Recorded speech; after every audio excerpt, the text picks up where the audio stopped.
ಧರ್ಮಸ್ಥಳದಲ್ಲಿ ಶವಗಳನ್ನು ಹೂತಿಟ್ಟಂತಹ ಪ್ರಕರಣ ಈಗಾಗಲೇ SIT ಅವರು ಉತ್ಖನನ ಕಾರ್ಯವನ್ನು ನಡೆಸಿದ್ದಾರೆ, ಮುಂದುವರಿಸಿದ್ದಾರೆ.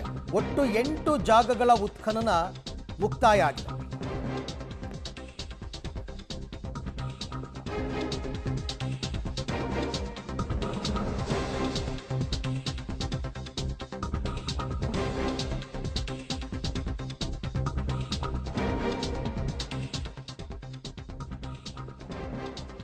ಧರ್ಮಸ್ಥಳದಲ್ಲಿ ಶವಗಳನ್ನು ಹೂತಿಟ್ಟ ಪ್ರಕರಣಕ್ಕೆ ಸಂಬಂಧಪಟ್ಟಂತೆ ನೇತ್ರಾವತಿ ನದಿ ತೀರದಲ್ಲಿ ಮುಂದುವರೆದಿದೆ ಉತ್ಖನನ ಕಾರ್ಯ. ಇದುವರೆಗೂ 8 ಜಾಗಗಳಲ್ಲಿ ಕಳೇಬರಕ್ಕಾಗಿ ಶೋಧ ಮಾಡಿದ್ದಾರೆ. ಕೇವಲ 6ನೇ ಪಾಯಿಂಟಲ್ಲಿ ಮಾತ್ರ ಕೆಲ ಮೂಳೆಗಳು ಸಿಕ್ಕಿದೆ.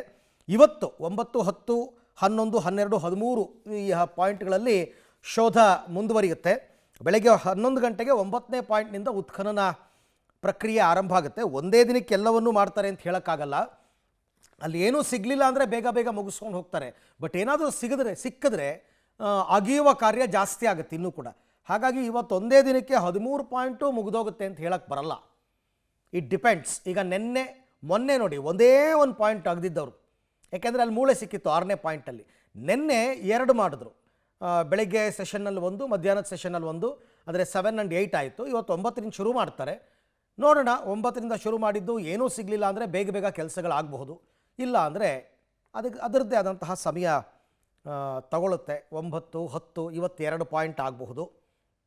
ಏಕೆಂದರೆ ಇಲ್ಲಿ ತನಕ ಮಾಡಿರೋದ್ರಲ್ಲಿ ಯಾವತ್ತೂ ಕೂಡ 5 ಪಾಯಿಂಟ್ ಮಾಡಿಲ್ಲ, 4 ಮಾಡಿದ್ದಾರೆ. ಸೆಕೆಂಡ್ ಡೇ ಮಾಡಿದ್ದು 4 ಮಾಡಿದ್ರು. ಇವತ್ತು ಎಷ್ಟಾಗುತ್ತೆ ಅಷ್ಟು ನೋಡೋಣ.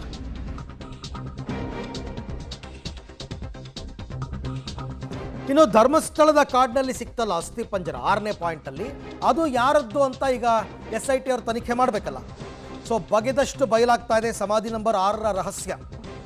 6ನೇ ಪಾಯಿಂಟ್ನಲ್ಲಿ ಸಿಕ್ಕ ಮೂಳೆಗಳ ಬೆನ್ನು ಬಿದ್ದಿದ್ದಾರೆ SIT. ಇಷ್ಟು ಬೇಗ ಗೊತ್ತಾಗಲ್ಲ, ಯಾಕೆಂದರೆ FSL ರಿಪೋರ್ಟ್ ಬರಬೇಕು, DNA ಟೆಸ್ಟ್ ಎಲ್ಲ ಆಗಬೇಕು, ಟೈಮ್ ಆಗುತ್ತೆ. ಬಟ್ ಆದರೂ ಗ್ರಾಮ ಪಂಚಾಯಿತಿಯಿಂದ ದಾಖಲೆಯನ್ನು ಸಂಗ್ರಹ ಮಾಡಿದ್ದಾರೆ SIT ಅವರು. ಅಂದರೆ 1995ರಿಂದ 2014ರವರೆಗಿನ UDR ದಾಖಲೆಯನ್ನು ಸಂಗ್ರಹಿಸಿದ್ದಾರೆ SIT.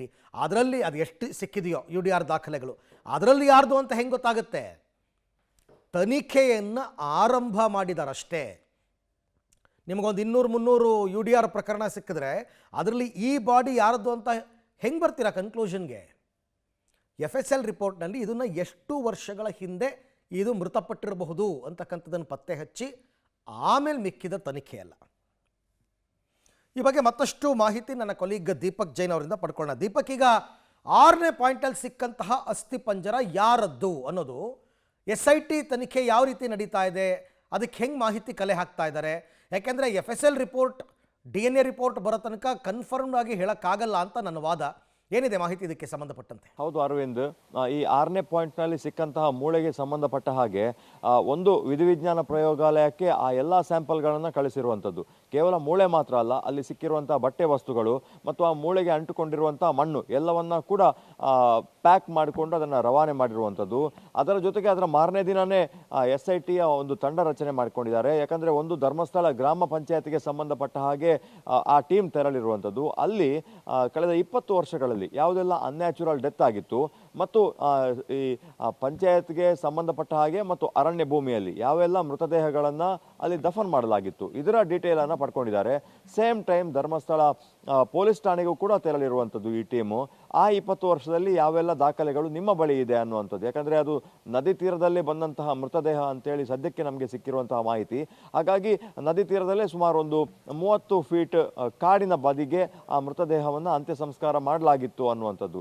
ಹಾಗಾಗಿ ಈ 2 ಕಚೇರಿಗಳಿಗೆ ತೆರಳಿ ಈಗಾಗಲೇ ದಾಖಲೆಗಳನ್ನು ಸಂಗ್ರಹ ಮಾಡ್ತಾ ಇದ್ದಾರೆ. ನೀವು ಹೇಳಿದಾಗೆ ಅಷ್ಟು ಸುಲಭ ಇಲ್ಲ. ಯಾಕಂದರೆ ಆ 100 ದಾಖಲೆಗಳನ್ನು ತೆಗೆದು ಆ ಕುಟುಂಬಗಳನ್ನು ಸಂಪರ್ಕ ಮಾಡಿ ಅವರ DNA ಜೊತೆಗೆ ಈ ಸ್ಯಾಂಪಲ್ನ ಮ್ಯಾಚ್ ಮಾಡಬೇಕು. ಇದು ವರ್ಷಾನುಗಟ್ಟಲೆ ಹಿಡಿಯುವಂಥ ಪ್ರೊಸೀಜರ್ ಅಂತ ನಮಗೆ ಸದ್ಯಕ್ಕೆ ಅನಿಸ್ತಾ ಇದೆ. ಆ ಮೂಳೆ ಸಿಕ್ಕಿದ ಕೂಡಲೇ ಅದು ಯಾರದ್ದು ಅನ್ನುವಂಥದ್ದು ಈಗಲೇ ಬಯಲಾಗೋದಿಲ್ಲ.